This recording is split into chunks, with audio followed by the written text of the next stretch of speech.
छोटी सी कहानी के साथ मैं हूँ आपकी रश्मि आपके साथ। चलिए कहानी सुनते हैं।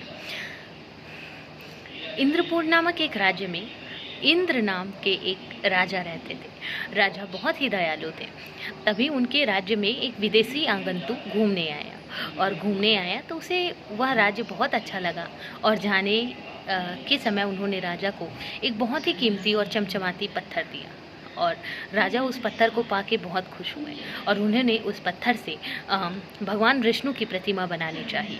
उन्होंने अपने राज्य के महामंत्री को बुलाकर कहा कि हे महामंत्री, तुम मुझे इसे विष्णु की प्रतिमा बनवा कर दीजिए, जिसे मैं इस गांव के मंदिर में इसे स्थापित कर सकूं। महामंत्री उस पत्थर को लेकर शहर के सबसे प्रसिद्ध मूर्तिकार के पास गया और कहा कि मूर्तिकार, इसे विष्णु जी के प्रतिमा के रूप में आपको रूपांतरित करना है और अगर आप इसे विष्णु जी की प्रतिमा बना देते हैं तो आपको 50 स्वर्ण की मुद्राएं दी जाएगी। वह सबसे बड़ा मूर्तिकार उसे मूर्ति बनाने में जुट गया और उन्होंने मूर्ति बनाने के लिए पहली बार हथौड़ा और छेनी उठाया। पहली बार वार किया तो वह मूर्ति वहीं का वहीं रहा, टस का मस नहीं हुआ।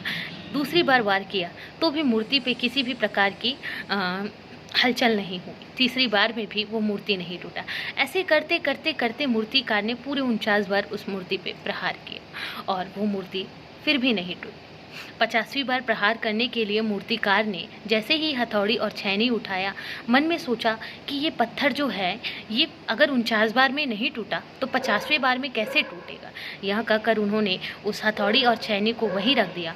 पत्थर को उठा के राज दरबार चले गए और उन्होंने महामंत्री से कहा कि महामंत्री, यह पत्थर टूटने का नाम ही नहीं ले रहा है, इससे प्रतिमा नहीं बनाई जा सकी। महामंत्री ने तभी गाँव के एक साधारण से मूर्तिकार को बुलाया और कहा कि मूर्तिकार, इसे मुझे विष्णु जी की प्रतिमा के रूप में रूपांतरित करना है। मूर्तिकार तुरंत वहीं, जो साधारण सा मूर्तिकार था वो तुरंत वहीं अपना हथौड़ी और छेनी उठाता है और उठा के उस पर प्रहार करता है तो प्रथम बार के प्रहार में ही वो पत्थर टूट जाता है। इस तरह से महामंत्री ने मूर्ति बनाने का काम एक साधारण से मूर्तिकार को दे दिया और साधारण मूर्तिकार उसे मूर्ति बनाने के काम में जुट गया। लेकिन जो एक प्रसिद्ध मूर्तिकार था वो वहीं कने पछताता रहा कि काश मैंने एक बार और इस पे प्रहार किया रहता तो ये मूर्ति टूट जाती और पूरे 50 स्वर्ण मुद्राएं आज मेरे पास होती। इस कहानी से हमें ये शिक्षा मिलती है कि हम अपने जीवन में कई बार प्रयास करने के बाद हार मान के बैठ जाते हैं और सोचते हैं कि अब तक के प्रयास पे नहीं हुआ तो अब कहाँ से होगा। क्या पता हमारा अंतिम प्रयास ही हमारी सफलता हो। इसलिए हमें प्रयास करना छोड़ना नहीं चाहिए और कभी हिम्मत हारना नहीं चाहिए। इसी छोटी सी कहानी के साथ बाकी बने रहिए मेरे वीडियो पे। अगली बार फिर आपसे मिलती हूँ एक नए वीडियो और नए कहानी के माध्यम से। Thank you. नमस्ते।